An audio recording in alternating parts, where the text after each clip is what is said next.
বিসমিল্লাহির রহমানির রহিম। আসসালামু আলাইকুম এভরিওয়ান, সবাই কেমন আছেন? আশা করি অনেক ভালো আছেন। আলহামদুলিল্লাহ আমরা ভালো আছি।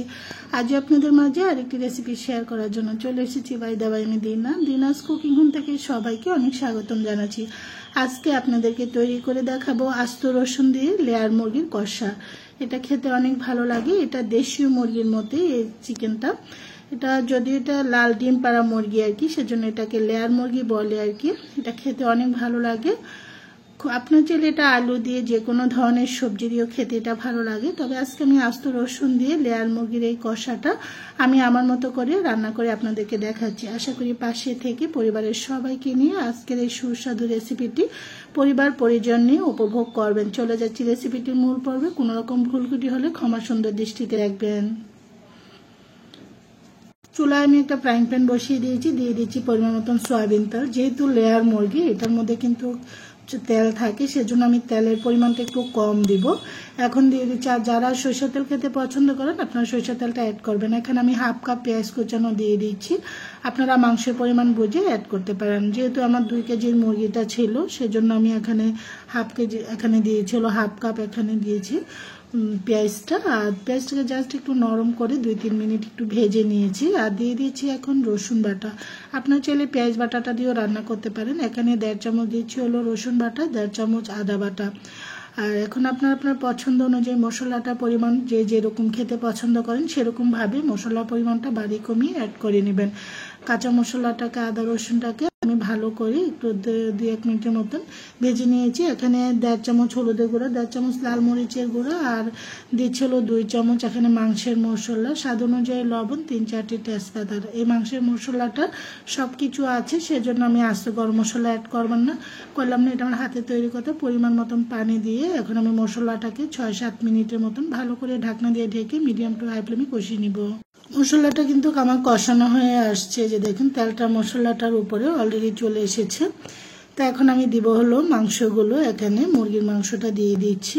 তো মুরগির মাংসটার মধ্যে আসলে তেল হয়েছে প্রচুর, যেহেতু ডিম পাড়া মুরগিতে তো এমনও তেল হয় প্রচুর, এটা আমরা সবাই জানি। আমি মাংসগুলোকে রেগুলার কাট করে দিয়েছি, কারণ এগুলো একটা সময় রান্না করতে করতে কিন্তু ছোট হয়ে যায়, সেজন্য বেশি একটা ছোট করি না। আমি আমার পছন্দ মতো কিন্তু এগুলোকে কাট করে নিয়েছি। আমি মাংসগুলো সব দিয়ে এখন মশলাটার সাথে নেড়ে চেড়ে মিক্স করে এখন কষিয়ে নেব। এই লেয়ার মুরগিটা খেতে অনেক ভালো লাগে। তো আপনারা চাইলে এই মুরগিটা কিন্তু ভুনা করেও কিন্তু ছোট ছোট পিস করেও খেতে পারেন, যার যেভাবে পছন্দ। যে কোনো ধরনের সবজি দিয়েও খেতে অনেক ভালো লাগে, আর আলু দিয়ে তো লাগেই, কারণ আলু যে কোনো মাংসের সাথে আলুটা হলো সবারই খুব পছন্দ। তো এখন আমি ভালো করে মাংসটাকে মিক্স করে কষিয়ে নিয়েছি 6-7 মিনিট। 6-7 মিনিট পর ঢাকনাটা উঠে আপনাদেরকে দেখাচ্ছি। মাংসটাতে কিন্তু প্রচুর পানি উঠেছে, যে দেখুন, কারণ আমি কিন্তু কষানোর সময় একটু পানি দিয়েছিলাম, এরপর আর দেয়নি। এই পানিটার মধ্যে আমি মাংসটাকে ভালো করে ঢেকে কষিয়ে নিব। মাংসটা একটা সময় কষাতে কষাতে দেখতেই পাচ্ছেন ঝোলের পরিমাণটা কিন্তু কমে গিয়েছে, মানে যেই পানিটা উঠেছিল মাংস থেকে আর কি, সেটা কিন্তু অনেকাংশ কমে গিয়েছে। তো আমি আবারও একটু কষিয়ে নিয়েছি, কারণ এটার এখনও কিন্তু গায়ে গায়ে মশলাটা লাগেনি। আমার কিন্তু মুরগি মাংসটা কষানো হয়ে গিয়েছে, এই যে দেখুন এখন কিন্তু মাংসটার গায়ে গায়ে মশলাটা লেগে গিয়েছে, কারণ আমি এখনও পানি ব্যবহার করিনি। এখন দিয়ে দিচ্ছিল পানি। ঝোলটা আসলে যেহেতু এটা আমি কষানি রান্না করব, আর লেয়ার মুরগি যেহেতু এটা একটু সিদ্ধ হতে সময় লাগবে, সেজন্য আমি ওই পরিমাণে পানি অ্যাড করেছি। এখন নেড়ে চেড়ে ভালো করে মিক্স করে হাই ফ্লেমে রান্না করছি 10 মিনিট।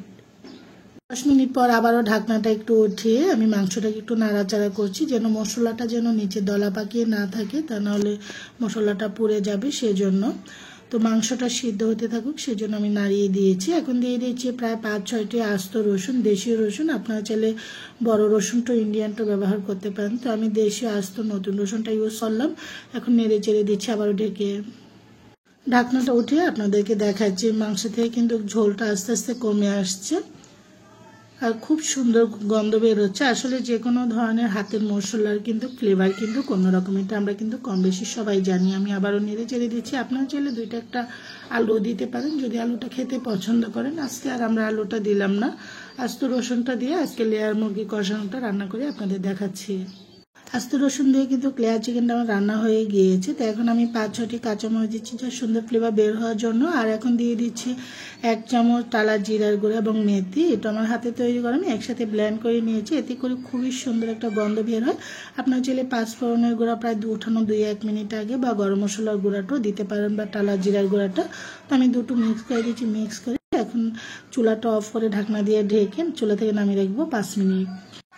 আমার রান্নাটা শেষ হয়ে গিয়েছে, এখন চলে এসেছি সার্ভ করে দেখানোর জন্য। আলহামদুলিল্লাহ খুবই মজা হয়েছিল। আপনারা এইভাবে রান্না করে লেয়ার মুরগি আস্ত রসুন দিয়ে বা যে কোনো জিনিস দিয়ে রান্না করে পরিবার পরিজন নিয়ে উপভোগ করতে পারেন ঈদে বা এই রমজানের সেহরিতে। আশা করি সবারই ভালো লাগবে।